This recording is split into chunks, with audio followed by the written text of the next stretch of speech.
साल 2005 Caribbean sea के बीचों बीच एक छोटा सा प्राइवेट आइलैंड, जहां ना कोई टूरिस्ट जाता था, ना कोई मीडिया कैमरा पहुंच पाता था। बाहर से ये जगह किसी लग्जरी पैराडाइज जैसी दिखती थी, नीला समुद्र, सफेद रेत और हाई सिक्योरिटी बाउंड्रीज। लेकिन इसी आइलैंड पर बंद दरवाजों के पीछे चल रहा था one of the darkest crimes of modern history. Young girls Epstein file, trafficking और सेक्सुअल एक्सप्लॉयटेशन। ये कोई मूवी सीन नहीं था, ये वो सच था जो बाद में यूएस इन्वेस्टिगेशन रिकॉर्ड्स और कोर्ट डॉक्यूमेंट्स का हिस्सा बने। लड़कियों को कभी पैसे का लालच दिया गया, कभी जॉब ऑफर्स का, और कभी हेल्प के नाम पर इस सीक्रेट आइलैंड तक लाया गया। यहाँ पहुंचते ही उनकी दुनिया बदल जाती थी। चारों तरफ फैसिलिटीज थी, helipad, guest houses, private dock, CCTV like security. लेकिन जिस चीज की सबसे ज्यादा कमी थी वो था लॉ, कॉन्सेंट और जस्टिस।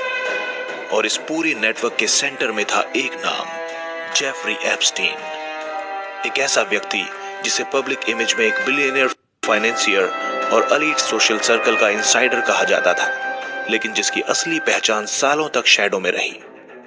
असल सवाल यह था कि इतने सालों तक ये सब ओपनली कैसे चलता रहा और किसी ने रोका क्यों नहीं। जब फ्लोरिडा के पाम बीच में कुछ टीनेज गर्ल्स ने पहली बार पुलिस के सामने शिकायत दर्ज कराई, तब किसी ने सोचा नहीं था कि ये मामला सिर्फ लोकल क्राइम नहीं रहेगा। धीरे धीरे ये केस बदल गया एक ग्लोबल स्कैंडल में, एक ऐसा स्कैंडल जिसमें पैसा, पावर, पॉलिटिक्स और सिस्टम फेलियर सब एक साथ टकराने वाले थे। और फिर आया साल 2019। जेफरी एप्स्टीन को फेडरल लेवल पर दोबारा अरेस्ट कर लिया गया, सेक्स ट्रैफिकिंग ऑफ माइनर्स और कॉन्स्पिरेसी के सीरियस चार्जेस के साथ। लेकिन तब तक बहुत देर हो चुकी थी, क्योंकि जिन लड़कियों की आवाज सालों तक इग्नोर की गई थी, वे अब एक ऐसे सवाल में बदल चुकी थीं जो पूरी दुनिया से पूछा जा रहा था। कौन है एप्स्टीन?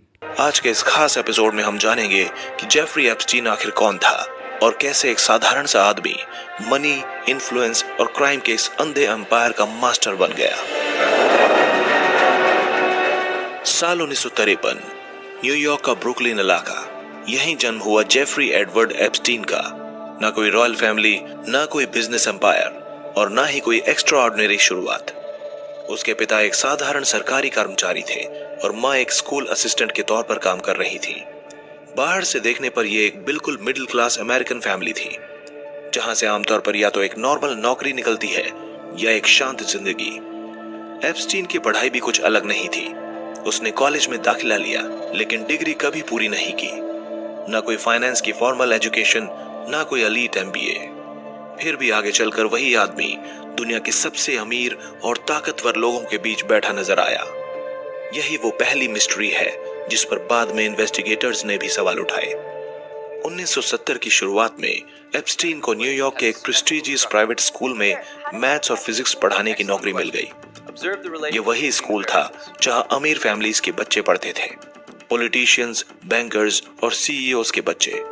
यहीं से एप्स्टीन को पहली बार एलीट वर्ल्ड को करीब से देखने का मौका मिला। यहीं उसने सीखा कि पैसा कैसे सोचता है और पावर कैसे बिहेव करती है। लेकिन एप्स्टीन ज्यादा समय तक टीचर नहीं रहा। अचानक बिना किसी क्लियर पब्लिक एक्सप्लेनेशन के वो एजुकेशन छोड़कर हाई फाइनेंस की दुनिया में दाखिल हो गया। 1976 में उसे एक टॉप इन्वेस्टमेंट बैंक में नौकरी मिल गई और यहीं से उसकी लाइफ ने पूरी तरह डायरेक्शन चेंज कर लिया।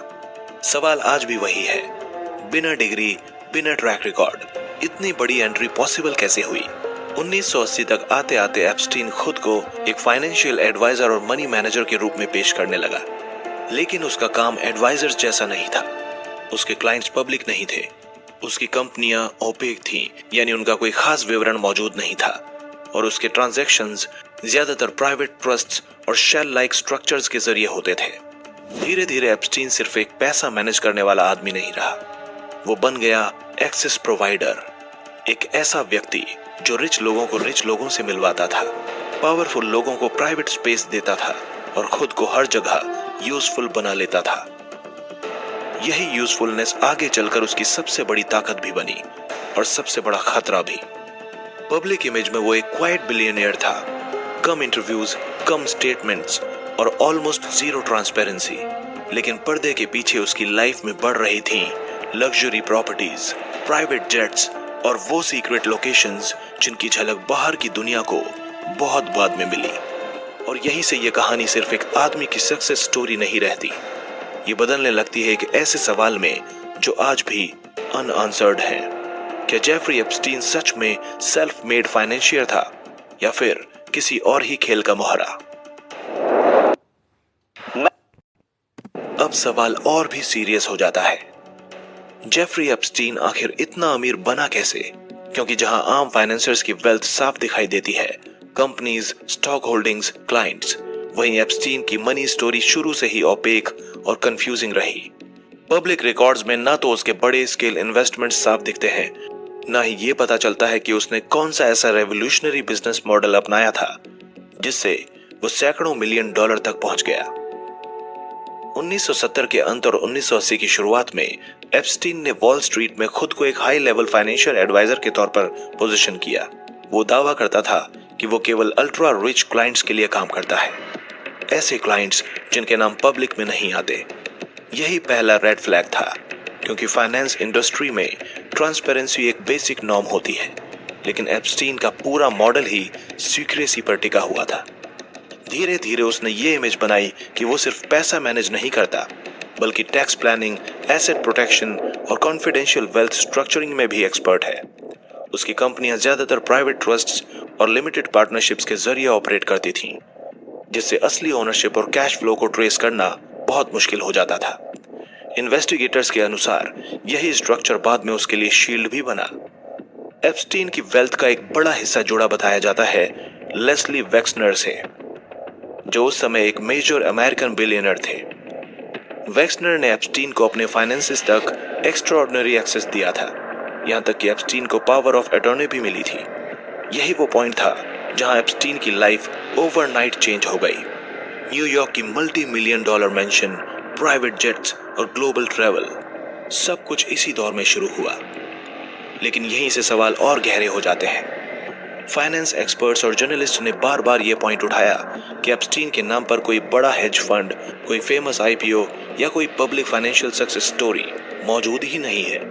फिर भी उसकी लाइफस्टाइल लगातार एक्सपेंड होती रही, यानी पैसा तो आ रहा था लेकिन उसका सोर्स पब्लिक नहीं था। इसी सीक्रेसी की वजह से कई लोगों ने ये थ्योरी रखी कि एप्स्टीन सिर्फ इन्वेस्टर नहीं था, बल्कि वो एक इंफॉर्मेशन ब्रोकर की तरह काम करता था, यानी एक ऐसा व्यक्ति जो एक्सेस, इंट्रोडक्शंस और इन्फ्लुएंस को करेंसी की तरह इस्तेमाल करता था। प्रूफ पूरी तरह पब्लिक नहीं है, लेकिन इतना साफ है कि उसकी वेल्थ ट्रेडिशनल फाइनेंस रूल्स से एक्सप्लेन नहीं होती। साल 2000 तक आते आते एप्स्टीन एक ऐसा आदमी बन चुका था जो खुद को behind the scene power player की तरह ऑपरेट करता था। वो स्पॉटलाइट से दूर रहता था, इंटरव्यूज नहीं देता था और अपने काम के बारे में ज्यादा कुछ बताता ही नहीं था। लेकिन उसकी लाइफ में दिखने वाली लग्जरी एक बात साफ कहती थी, ये दौलत सामान्य नहीं है। और यहीं से एप्स्टीन की कहानी सिर्फ मनी की नहीं रहती, ये बदल जाती है पावर, सीक्रेसी और कंट्रोल की कहानी में, जिसका अगला चैप्टर हमें ले जाएगा उसके बिजनेस नेटवर्क्स, शेल कंपनीज और हिडन ऑपरेशंस की तरफ।